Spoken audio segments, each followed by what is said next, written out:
Je vais demander à Monsieur Collombat de présenter l'amendement numéro 52 au nom du groupe socialiste. Il a seul la parole. Bien, donc l'article 1er étant le cœur de ce projet de loi, demander sa suppression, c'est demander le retrait du projet de loi. Les raisons donc en ont été longuement exposées, j'essaierai donc d'être synthétique. Nous sommes opposés à la rétention de sûreté telle que prévue dans l'article 1 pour 3 raisons essentielles. La première, c'est que nous n'avons pas les moyens d'appliquer dans des conditions acceptables les dispositifs de lutte contre la récidive actuellement. Nous aurons encore moins les moyens d'appliquer les nouvelles dispositions prévues par le texte, qu'il s'agisse de la mesure de la dangerosité ou qu'il s'agisse de son traitement. Deuxième raison, ce texte tente, sans y parvenir, de concilier des logiques opposées. Et on vient d'en avoir une démonstration. La logique pénale, qui ne peut voir dans la rétention de sûreté qu'une peine, et la logique administrative de sûreté, qui en fait une mesure de police sanitaire. C'est la logique de l'hospitalisation d'office.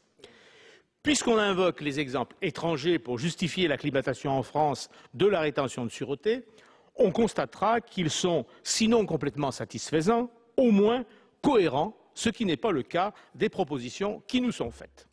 En Allemagne, à infraction équivalente, les peines sont beaucoup moins lourdes qu'en France et l'équivalent de la rétention de sûreté est à durée limitée. Nous aurons à la fois le système de pénalité le plus lourd du vieux continent et la rétention de sûreté à durée indéterminée des anglo-saxons. Mais c'est la comparaison entre les logiques des systèmes anglo-saxons et de celui de la Hollande qui est le plus éclairant. Dans le système britannique et canadien, le jugement à l'origine de la rétention de sûreté est une condamnation à durée indéterminée. Qu'elle cesse ou soit poursuivie, elle reste une modalité d'application de la peine initiale. Et il ne viendrait à l'esprit de personne de priver de liberté quelqu'un si ce n'était pas prévu par le jugement, quel que soit le pronostic fait sur son comportement futur. Encore moins de le faire à titre rétroactif.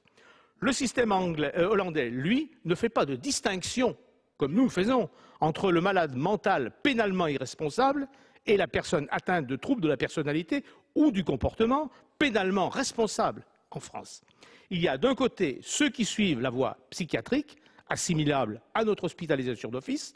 Ils ne sont pas condamnés, mais soignés, ce qui coûte d'ailleurs très cher aux contribuables hollandais. Et il y a de l'autre, ceux qui suivent la voie judiciaire et qui font l'objet d'une condamnation. Troisième raison, le dispositif proposé ne prend pas assez en compte, à notre sens, le caractère insuffisamment fiable des méthodes d'évaluation de la dangerosité pour nous mettre à l'abri tant des remises en liberté fautives que des rétentions abusives. On ne peut en effet séparer les deux problèmes et alternativement, comme nous le faisons, durcir tous les 6 mois les conditions d'incarcération, quel que soit le nom qu'on lui donne, et tous les ans se préoccuper de faire respecter les droits des présumés coupables, en l'espèce d'ailleurs des présumés susceptibles d'être coupables.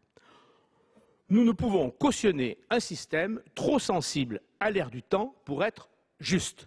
Mais je vous concède, Madame le garde des Sceaux, qu'il est loin derrière nous le temps où la justice s'efforçait d'abord d'être juste. Sa fonction aujourd'hui est apparemment avant tout de consoler et de donner l'illusion qu'ainsi elle protège. Merci.